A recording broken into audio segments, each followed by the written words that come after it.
Hello everyone, আসসালামু আলাইকুম। পবিত্র রমজান মাসটা যেন খুব তাড়াতাড়ি চলে গেল। আর রমজান মাস শেষ হওয়ার পরে আমার যে প্রবলেমটা অনেক হয়ে থাকে সেটা হলো কিছু খেতে গেলেই মনে হয় আমি তো রোজা, আমি এখন খাবো কেন, মানে এই প্রবলেমটা যে আমার কি পরিমাণে হয়। তো কয়েকদিন পরে আবার ঠিকও হয়ে যায়।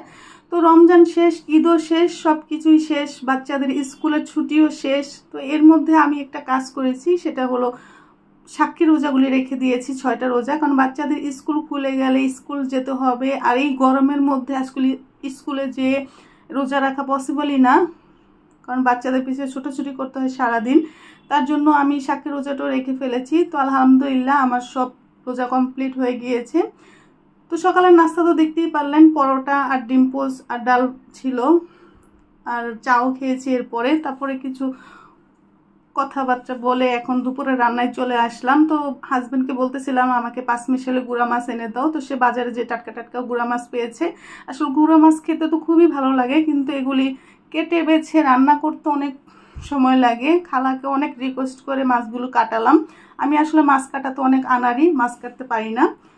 তো মাছ তো কেটে দিয়েছে, এখন ধোয়ার পালা। ধুতে ধুতে আমার মাছ অর্ধেক পানির সাথেই চলে যায়।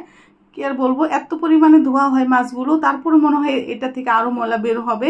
কি আর করবো, আর ময়লা বের করলে মাছই ফেলে দিতে হবে আমার সম্পূর্ণ। তো এখানে আমি মাছটাকে হাতে মেখে সুন্দর করে বসিয়ে দিচ্ছি।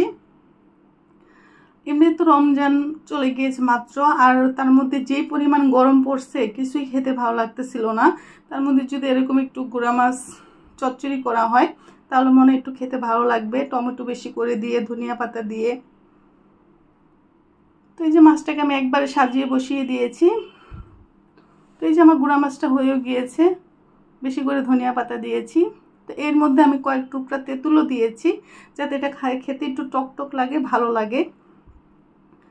তারপর রান্না করব পুঁটি মাছ। তো হাজব্যান্ড পুঁটি মাছ নিয়ে এসেছিল, তো সেটা আর দেখাইনি। তো সেগুলি কাটা হচ্ছিল আর আমি ধুচ্ছিলাম আর কি। তো পুঁটি মাছ ধোয়া শেষ করে ভেজেও ফেলেছি। তো বড় বড় কয়েকটা মাছ আমি ভেজে খাওয়ার জন্য রেখে দিয়েছি, আর এখানে ছোট মাছগুলি আমি এখন রান্না করে নেব। তো এটা আমার হাজব্যান্ডের খুবই প্রিয় একটা খাবার, সে গরমের দিন আসলেই খাবারটা খেতে চায়। এটা আলু দিয়ে টমেটো দিয়ে একটা ঝোল হবে, সেটার মধ্যে তেঁতুলও থাকবে, একটা টক হবে। তো খেতে খুবই ভালো লাগে। আর আমার কাছে রমজান মাসটা খুবই ভালো লাগে, কারণ রমজান মাসে আমাদের মানে সকালের নাস্তা, দুপুরের খাবারে কোনো ঝামেলা থাকে না, একবেলা রান্না থাকে। আর আমি রমজান মাসে খুবই কম রান্না করি, এত আহামরি কোনো প্রিপারেশন করি না। তার জন্য রমজান মাসটা আমার খুবই ভালো লাগে, কারণ রমজান মাসটা সংযমের মাস, যত সংযম করে চলা যায় আর কি। তো এই যে আমি আলুটাকে খুব ভালোভাবে কষিয়ে নিয়েছি, দেখতেই পাচ্ছেন সিদ্ধ করে ফেলেছি। কারণ আলুটা ভালো করে সিদ্ধ না করে যদি আমি টমেটোটা দিয়ে দিই তাহলে আলুটা সিদ্ধ হবে না, দেরি হবে সিদ্ধ হতে আর কি। তার জন্য আলুটাকে সম্পূর্ণ সিদ্ধ করে আমি টমেটো দিয়ে এখন ভালোভাবে একটু কষিয়ে নেব। কষানোর পরে আমি পরিমাণ মতো পানি দিয়ে দেব।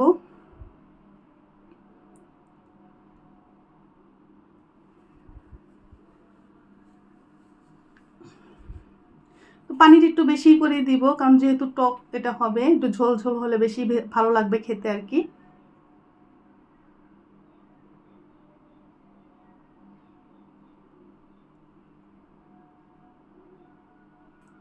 তো এই যে আমার টমেটোটাও সিদ্ধ হয়ে গিয়েছে, আলুটাও প্রায় সিদ্ধ হয়ে গিয়েছে। আমি একটু ডাল ঘুটনা দিয়ে, একটু ঘুটা দিয়ে আলুটাকে আধা ভাঙ্গা করে নিয়েছি, যাতে ঝোলটা একটু আঠালো আঠালো হয়, একটু ঘন হয় আর কি। এর মধ্যে আমি এইগুলি দিয়ে দিলাম, মাছটা ভেজে রাখা। তো পুঁটি মাছ এভাবে একটু রান্না করে খাবেন, এটা আসলে বানাতে খুবই সহজ, কিন্তু খেতে কিন্তু অনেক মজা হয়। গরমের মধ্যে একটা বেস্ট খাবার আমি বলবো। তো এই যে তেঁতুল, গাছ পাকা তেঁতুল ছিল, তো সেগুলোকে আমি সুন্দরভাবে খোসা ছাড়িয়ে ধুয়ে নিয়েছি। আমি দুটোটাই দিয়ে দেবো, এটা যখন জোড়া ছিল জোড়াই থাক, জোড়াকে আর আলাদাও করবো না।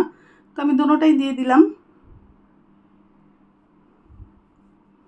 আমার কাছে জোড়া জিনিস জোড়া দেখতেই ভালো লাগে, এগুলিকে আলাদা করে ফেললেও খারাপ লাগে। তো যাই হোক, এই যে অনেক দিন পরে দুপুরের খাবারে বসলাম। আসলে এতদিন আমি রোজাই ছিলাম, আজকে পুঁটি মাছ ভাজার সাথে সাথেই খাওয়া হয়ে গিয়েছে। তো এই যে দুপুরের খাওয়া দাওয়া চলতেছে, খুবই সিম্পল খাবার ছিল, বাট অনেক মজা ছিল। তো ভিডিওটি দেখার জন্য ধন্যবাদ। আল্লাহ হাফেজ।